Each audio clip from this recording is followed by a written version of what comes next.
दिनै सरकारनिफ्राय अननाय मोनबाय मा बुंगोन? आं दिनै हाग्रामा सारखौ धन्यबाद होदों आरो बनजा सारखौबो धन्यबाद होबाय आंनि गोसो गोरबोनिफ्राय।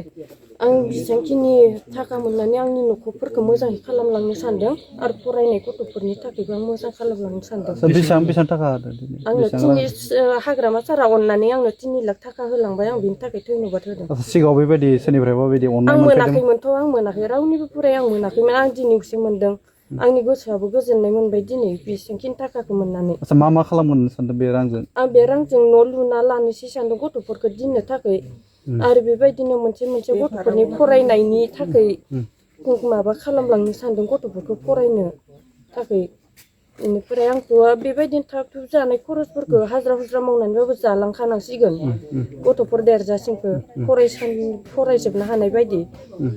आंहा बेबायदिनो आंनि फिसाफोरा 4, आं सेथि फिसाज्लाखौ हायार सेकेन्डारि पास खालामदोंमोन 2nd डिभिजनाव। आं बेखौ थाखाय फरायहोनो हायासै, थाखा फैसानि थाखाय बहुद अभाब जाना फैबाय। आं बेखौ दा आंनि गोरोन्थि मावनाय जाबाय आरो बेखौ दा थाखा फैसा गैयिनि थाखाय आं बेखौ गुवाहाटियावहा खामानि मावनो हेगार हरनाय जाबाय। बे हाया खथा मोनसेल'सो।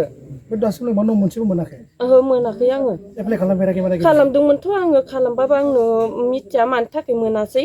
आं जेसेबांखिनि डकुमेन्टस बिबानो हरदोंमोन, खोनाबानो आं दखाननिफ्राय फैनानै जेर'क्स आरि खालामब्रबहैयो, मोनाबाबो जेर'क्स आरि खालामनानै आं हरदोंमोन। फैसा नांगौ होनबाबो आं हाजिरा मावनाय फैसाखौनो बुथुमबायनानै हरदोंमोन, होमबाबो आंनो दिनैसिम न' गंसे होबोनो हायासै। दायो हाग्रामा महिलारि सार होनाय रांजों न' लुगोन? न' लुना लानोसै आं, बिनि थाखा होनाय दङ। मालिकथ' गैया? मालिकआ गैला, मालिकआ 2023 नाव